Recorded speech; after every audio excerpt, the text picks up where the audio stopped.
ንሎሚ ባህሪ ደቂ ሰባት ትገልጽ ግጥምን ካልእን ተዳሊሎ ሰናይ ጻንሖት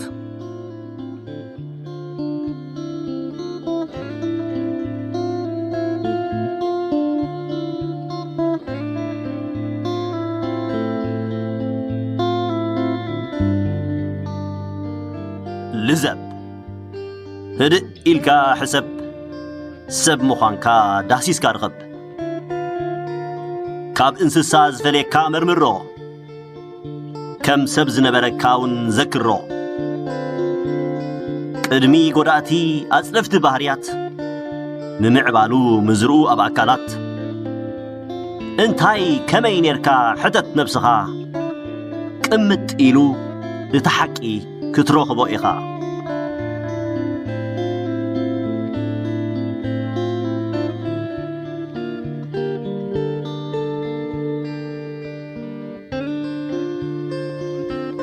ሓቂ ፍቕሪ ሰብኣዊ ክብሪ ስኒት እምነት ቅንዕና ሕውነት ካብ ነፍስኻ ሪሒቖም ስሕዮም ነበር ኮይኖም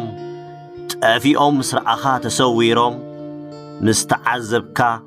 ምስተሰወጠካ ጠፊኦም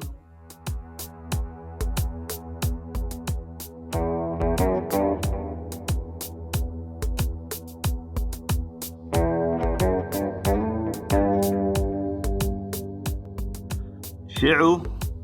ዘክር ሓሶት ንሓቂ ከም ዝሰወረ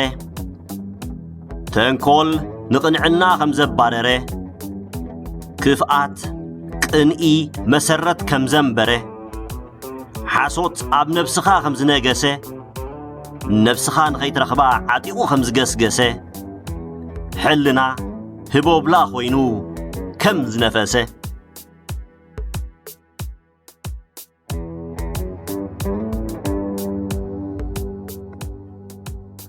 ግን ሕጅውን ጊዜ ኣለካ ልዘብ ህድእ ኢልካ ሕሰብ ሰብ ምዃንካ ዳህሲስካ ርኸብ ስኒት ምክብባር ሓልዮት ዘይብሉ ሰበብ ጉሰሞ ውሰዶ ወሓጦ ተግብሮ ተቐነቶ ተዓጠቆ ተገልበቦ ኣብ መሬት ኮነ ኣብ ሰማይ ተኻሒስካ ክትከስቦ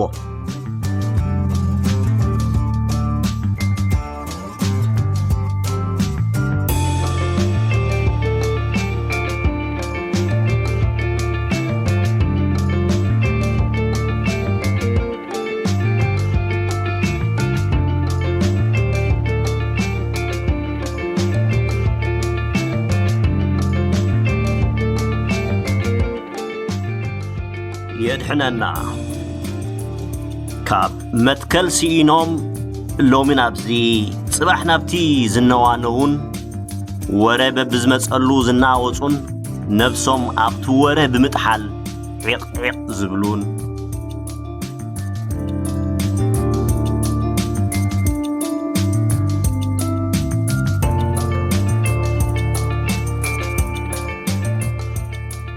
ካብ ሓድሽ ፍቕሪ መወድእ እኽሊ ዝዓይነቱ ገይሮም ዝቐርቡኻ እሞ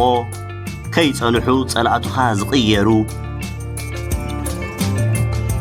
ካብ ሓድሽ ፍቕሪ ካሃንጹን ዝነበረ ከፍርሱን ፍጹም ዘይጽገሙን ዘይሓፍሩን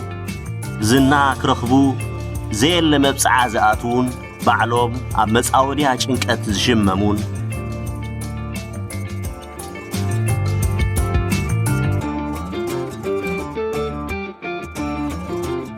ካብ ብልቢ ዘይኮኑስ ገለ ረብሓ ንኽረኽቡልካ ፍቕርኻ ሕውነትካ ዝደልዩ ሰባት የድሕነናን ይኸውለና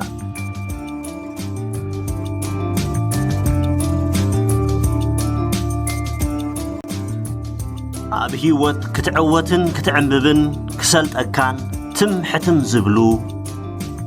ከም ገለ ምስትዕንቀፍ ወይ ምስትሕንኰል ግን ኣፎም ዝኸፍቱን ሓለይቲ ክመስሉ ቃላት ዘዝንቡን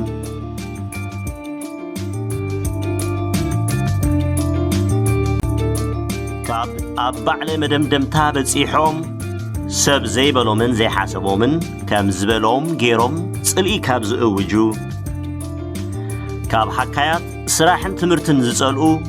ንሰባት ወይ ንሓለፍቶም ክሕጉሱ ግን ዘይንሶምን ዘይባህርዮምን ዘርእዩን ከምስሉ ዝፍትኑን ንሓለፍቶም ዝሕስውን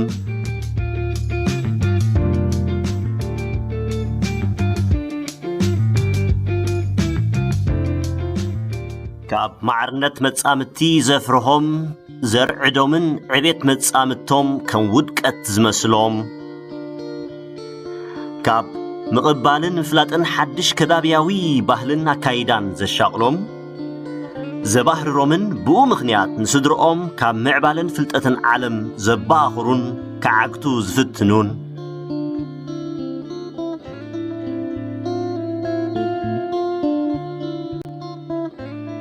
ካብ ሓበሬታ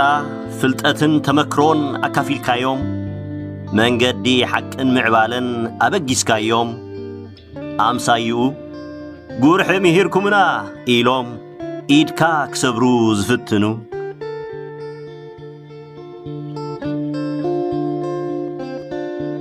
ካብ ነፍሶም እናፈለጡ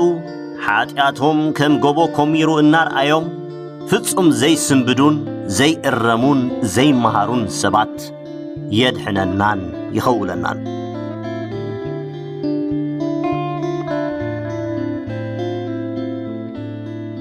ካብ ምስተሸገሩ ጎይታ ጎይታ ዝብሉ ሕልንኦም ከይቀየሩ ባህርያቶም ግን ከም ነፋሒቶ ዝለዋውጡ ካብ ወቕታዊ ባህር ዘለዎም ማለት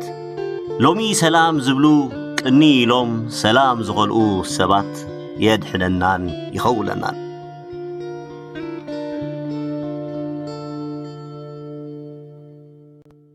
ካብ ብሰንኪ ሕመቆም ምስ ዝዕንቀፉን ምስ ዘንደል ህጹን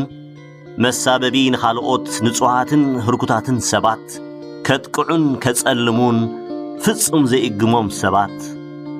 እቲ ዝገደደውን ነዞም ዝተዓንቀፉን ሰባት ዘጸለሙን ሰባት ሰሚዖም ከየመዛዘኑን ከየረጋገጹን ዝኣምኑን ንንጹሃት ዘጸልሙን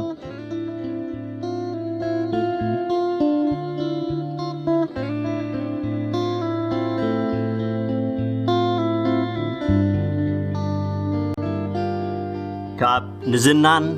ንሽምን ክብሉ ፍቕርን ስኒትን ዝርምሱ ቁመትን ሽመትን ብትምኒት ከም ዘይብጻሕ ረሲዖም ሰባት ዝብጽብጹ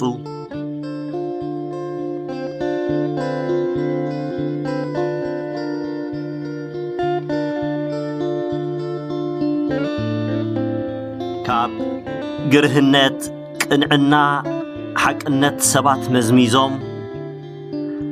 ነቶም ጻዕዳ ልቦም ሰባት መራገፊ ክፍኣቶም ሓሶቶምን ተንኰላቶምን ዝገብሩ ሰባት የድሕነናን ይኸውለ